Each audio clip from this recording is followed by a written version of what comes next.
Yes. Aduh, KDM memang selalu bikin masalah ya. Kalau nggak bikin masalah itu bukan KDM nanya. Maksudnya bikin masalah jadi selesai. Begitu. KDM ini selalu juga bikin masalah, saya bilang ya. Bikin masalah sama perusahaan-perusahaan yang selama ini menyusahkan rakyat. Perusahaan-perusahaan yang merusak jalan, menggunakan fasilitas negara, dapat keuntungan dan merugikan rakyat.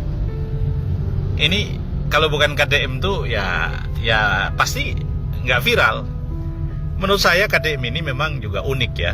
Jadi ya dia ini contoh pejabat daerah yang punya komitmen dan bersih, jujur ya, sehingga dia fight dalam soal apapun. Dia berani tarung dengan siapapun sepanjang itu menurut dia berkaitan dengan hal-hal yang menjadi kewenangan dia, menjadi tanggung jawab dia, termasuk pengelolaan anggaran.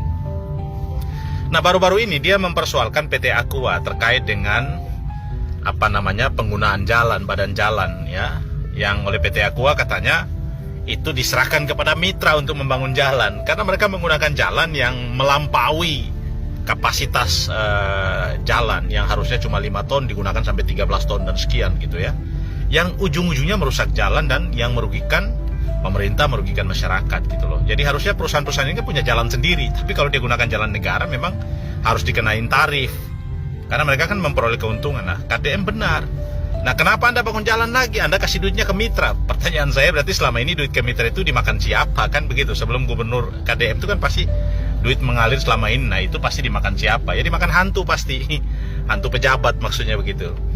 Jadi ketika dia kerasin, ya dia bilang, udah Anda bangun rumah. Kalau 1 miliar satu rumah itu 50 juta, ada berapa rumah yang dia bangun? Berarti ini memang bagus cara berpikirnya. Jadi kita memang harus mencontohi orang-orang yang melakukan terobosan begini, karena kita sudah terlalu lama berada dalam sebuah situasi kondisi yang busuk, di mana pejabat-pejabat kita itu bohongi rakyat semua. Mereka kong-kali-kong dengan pengusaha, ambil fee-nya, ambil komisinya, buat kebijakan yang menyusahkan rakyat, dan gak mau pasang badan untuk rakyat. Selalu pasang badan untuk pengusaha. Nah, ketika ada pejabat yang pasang badan untuk rakyat begini, ya kita terus terang aja harus backup, harus sokong. Jadi saya dalam soal ini, saya terus terang saya bilang KDM ini memang dia menjadi salah satu contoh figur yang pas ya untuk kepala-kepala daerah yang ada di Indonesia, dan kita berharap dia menjadi role model ya untuk perbaikan ketimpangan pada kebijakan daerah.